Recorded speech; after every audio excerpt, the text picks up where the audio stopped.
After the somber funeral for my father, a prominent shareholder, my brother-in-law caught us off guard by raising the delicate topic of inheritance. The focus shifted to stocks and a substantial $5 million bequest, confidently asserting that my wife, the eldest daughter, and my sister was set to inherit this windfall. The revelation initially filled her with joy at the prospect of a significant inheritance. However, their excitement was short-lived when the family lawyer delivered the disheartening news that my brother-in-law had no legitimate claim to the inheritance. I, Greg Johnson, a 42-year-old office worker, reflected on my father's vibrant life. Despite his age of 78, he remained full of vitality, actively engaged in his work. My older sister, a perpetual source of trouble, led a carefree life, causing continuous worry for our parents. In her middle age, she introduced Aaron Corner, a man she intended to marry. Despite his youth and handsomeness, I couldn't warm up to him due to his demeanor. My sister demanded that our father finance her wedding, swiftly depleting the funds and unapologetically seeking more. A year after her marriage, tragedy struck. Our father collapsed while playing golf and passed away a few days later. Overwhelmed by grief, I found myself struggling with the funeral preparations, with no assistance from my sister. After the funeral, a lawyer visited our home to discuss the inheritance outlined in my father's will. While my mother and I were already aware of its contents, my sister and brother-in-law were oblivious until then. They shockingly claimed that the stocks and the $5 million inheritance should go to my wife. Stunned and speechless, my mother and I were taken aback. The lawyer corrected them, revealing that my brother-in-law had no right to inherit. Surprised and disappointed, my sister and her husband expressed disbelief and shock. The lawyer dropped another bombshell: my sister and I did not share the same father. This revelation left my sister furious, demanding an explanation from our mother, who wore an indescribable expression. The long-held family secret had finally come to light, leaving my sister shaken and seeking answers. "I'm sorry," our mother managed to say amidst the shaking emotions. "You are the child of my previous husband. Since childhood, my sister had teased me, claiming that Dad loved her more. Now faced with the truth, she seemed unable to accept it. However, she quickly shifted her stance, suggesting that if she was adopted, she would still have inheritance rights." Aaron chimed in, agreeing with her, yet our mother firmly denied any adoption, causing disbelief. "I'm the eldest daughter, and even Dad said so," my sister angrily declared, glaring at me in response. I felt my anger intensifying as I countered my sister's insatiable desire for more, despite the considerable amount of money our dad had already given her. My brother-in-law chimed in, supporting her claim and stating that it's natural to spend money on one's daughter.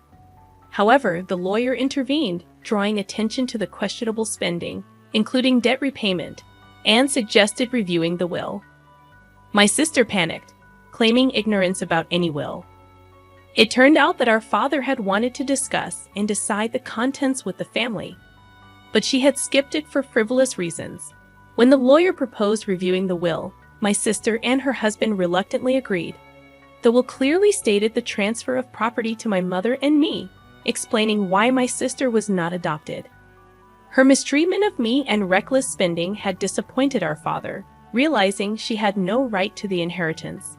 My sister was visibly shocked, and her brother-in-law, who had initially supported her, suddenly changed his tune, accusing her of lying and abruptly leaving the room. In her anger, my sister blamed our mother for not asking to have her adopted, claiming it was unfair that only Mom received the inheritance. Frustrated, she cried and screamed, expressing her disappointment. Despite my sister's outrageous behavior, the lawyer remained calm, explaining that as the biological son, I had the right to receive it all. Before things escalated further, he warned that the police might need to be involved if the situation continued. My sister appeared startled by the mention of the police, given her history of repeated theft. As my mother spoke tearfully to her, she clicked her tongue and left the room. Half a year passed, and the inheritance proceedings were completed without issue. Despite some grumbling from my sister and brother-in-law, they couldn't stand against the lawyer's efficiency. My mother gave my sister a small amount of money, but I had no intention of interfering. The frustrating part for our family was that the two had disappeared. Their blatant greed was so evident that even our relatives were lost for words. One day, my wife suggested that my mother, daughter, and I go out to eat. Since my father's passing, our mother had been down, but she showed smiles when with her granddaughter. I suggested to my mother, "Why don't you live with us?" But you know, Rook still comes home occasionally. Sis only comes around to beg for money, doesn't she? How long does she plan to keep this up? The reason my mom defends my sister is that she is her blood-related child, and there might be concern that if we visit our family home, my sister might cause trouble again. Understanding that, I told her to take her time thinking about it, and then drove my mom to our family home. Upon arrival, we encountered something unexpected. The lights were on in our supposedly empty home. It wasn't the time for the helper to come, so we were puzzled. I parked the car, suggesting, "Let's go up and have some coffee with Mother." We got out of the car and headed to the entrance, but the moment we approached the door, a car came rushing in. "Mom, watch out." Hearing my daughter ahead of me, I shielded my wife with my body. The car just grazed me, and I managed to dodge it, but I collided with a nearby flower bed, injuring myself badly. The car stopped after hitting the garage door. "Are you okay, Dad?" My wife and daughter rushed over, supporting me.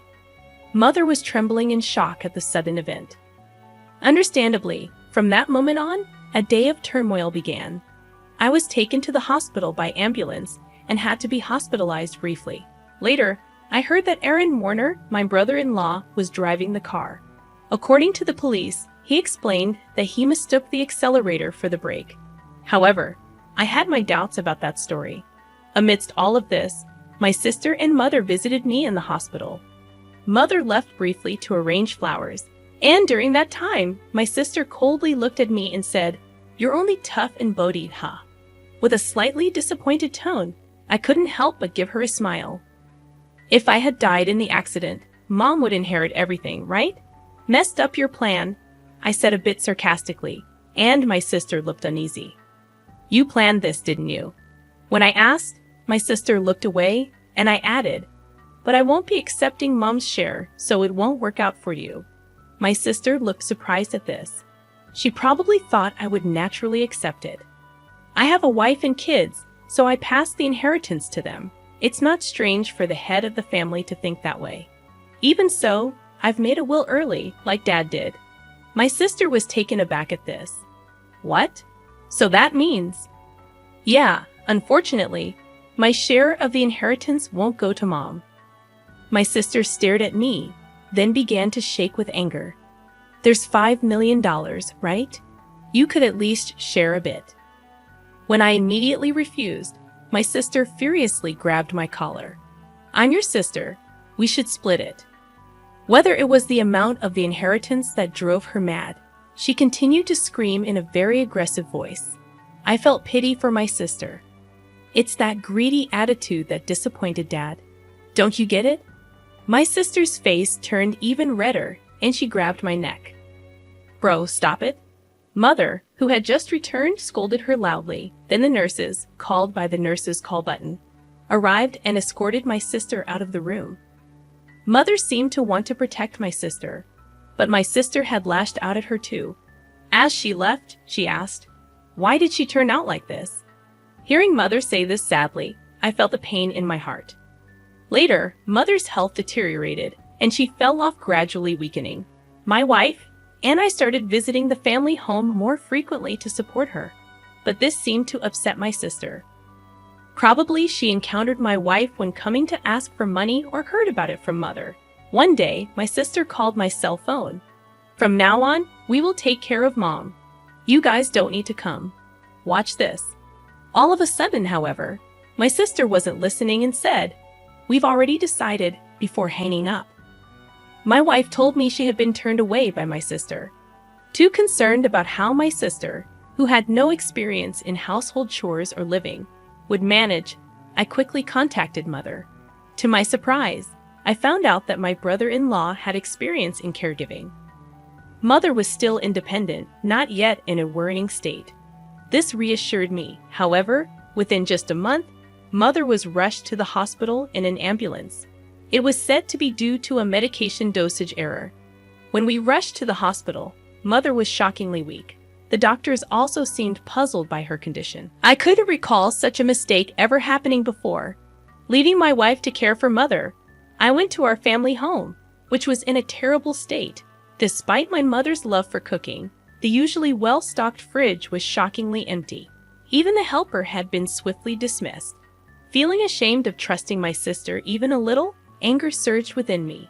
Checking the safe where valuables were kept, I discovered a large amount of money missing from Mother's passbook. The passbook with the inheritance was secure in a bank locker, but there was hardly any money left for living expenses. Returning to my mother, I explained the situation and revealed my sister's betrayal. Brooke did such a thing. Mother seemed unaware of the passbook issue and showed a shocked expression. When asked about the medication error, she explained that my brother-in-law had prepared it and looked troubled. "Mom, I don't think you should let them into that house. They claimed they would take care of you, but the state of that house was the worst. And you've gotten so frail. Haven't they been feeding you properly?"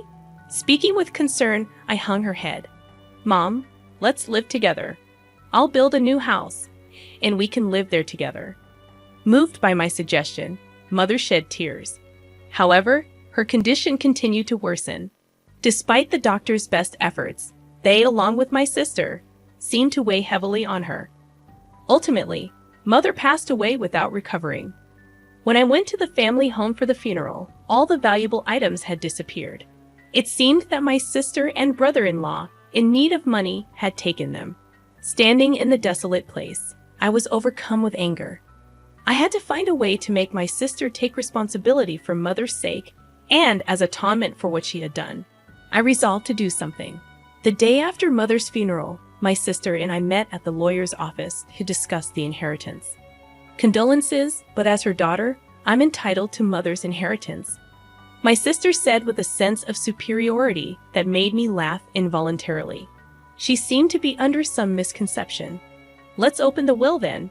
As the lawyer revealed the contents of the will, my sister turned pale. "You're joking. Why, bro? You are not entitled to any of the inheritance. This is in accordance with Dad's wishes."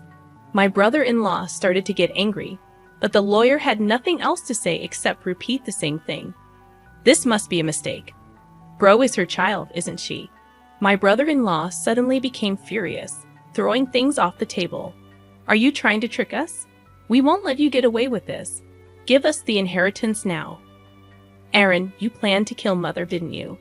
When I asked, my brother-in-law glared at me unpleasantly. "Oh, I wouldn't do such a thing." "Then why did the medication error occur?" My brother-in-law appeared annoyed. "I don't know anything about that. It's impossible that I can't inherit. You must have done something." My sister was getting more agitated. "Now I'm even behind on my condo payments." I was shocked. She hadn't rushed to Mother's side after hearing of her death because she was busy with such matters, hoping for the inheritance. "Really, there's nothing left." My sister pressed the lawyer. "That seems to be the case. Let me explain in detail." The lawyer explained the details of the inheritance. Ultimately, after deducting what my sister had withdrawn and sold, there was hardly anything left for her to inherit. My sister held her head in dismay. I had discussed this in advance with the lawyer. I found satisfaction with the outcome. "Stop joking. There can't be so little." My mother and I hadn't told my sister, but most of Mother's property had already been distributed to my children, her grandchildren. Therefore, there was already little left to inherit. However, my sister kept murmuring her dissatisfaction. I felt nothing but resentment towards my sister, who had lived off the money given by Father and now Mother, thinking she could rest easy knowing I would take care of her. "But you just took her money. You are a true disgrace to our parents." I raised my voice in frustration. "Caring for someone costs money, you know. Don't you understand? Then show me the receipts for what you spent on Mom's care. I'll cover any necessary expenses." As I extended my hand, My sister turned pale and was at a loss for words. I threw those away. That's not good. Without receipts, it can't be proven as evidence. Hearing the lawyer's words, my sister struggled to find a response. During this, my brother-in-law tried to calm me down. Greg, your sister is in a tough spot. Maybe you could help her out a bit as family. I cannot. My immediate response left my brother-in-law speechless.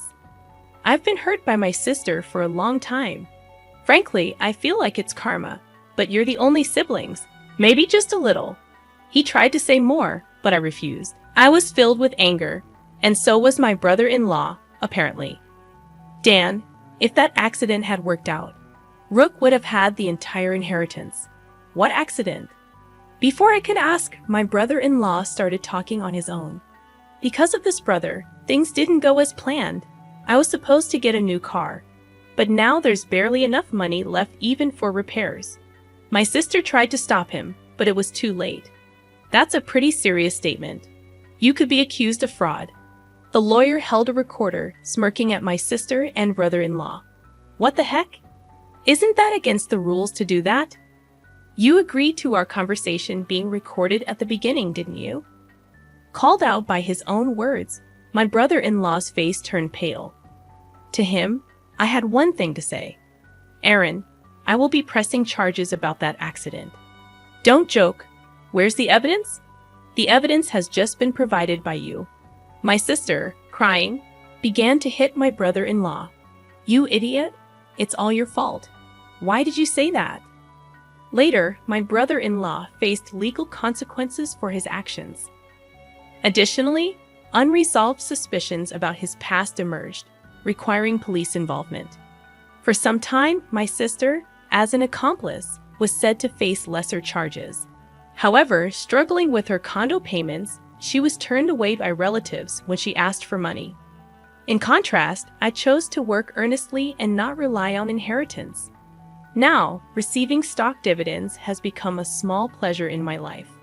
In the aftermath of the legal proceedings, the rift between my sister and me widened. The family bonds that were already strained became nearly non-existent. Despite her attempts to seek support from relatives, my sister faced a cold shoulder, and her financial struggles continued. Meanwhile, I focused on building a stable and fulfilling life for my own family, working diligently. I found solace in providing for my wife and children without relying on the tumultuous inheritance battles that had plagued us. The stock dividends became not just a financial benefit, but a symbol of my commitment to a more secure and principled life. Over time, my sister's situation didn't improve. The consequences of her actions weighed heavily on her, both financially and emotionally. It became a stark reminder of the importance of responsible choices and the lasting impact they can have on one's life. As the years passed, I held no ill will towards my sister, recognizing that everyone faces their own battles and makes their own choices. Still, the events that unfolded served as a powerful lesson about the significance of integrity, responsibility, and the enduring consequences of one's actions. In the midst of the turmoil, I found strength in forging ahead with resilience, determined to create a future that wasn't tainted by past misfortunes. The dividends, once a mere financial gain, evolved into a testament to the enduring power of personal growth and the ability to rise above adversity. Life moved forward, and I embraced the opportunities to thrive, leaving behind the shadows of familial discord. The lessons learned from this chapter of my life became an integral part of shaping my values and decisions, ensuring a legacy built on principles rather than the pursuit of material gain. In the end, it was not the inheritance that defined my journey, but the choices made along the way. Choices that led to a life grounded in authenticity, resilience, and a commitment to building a better future for those I cared about the most.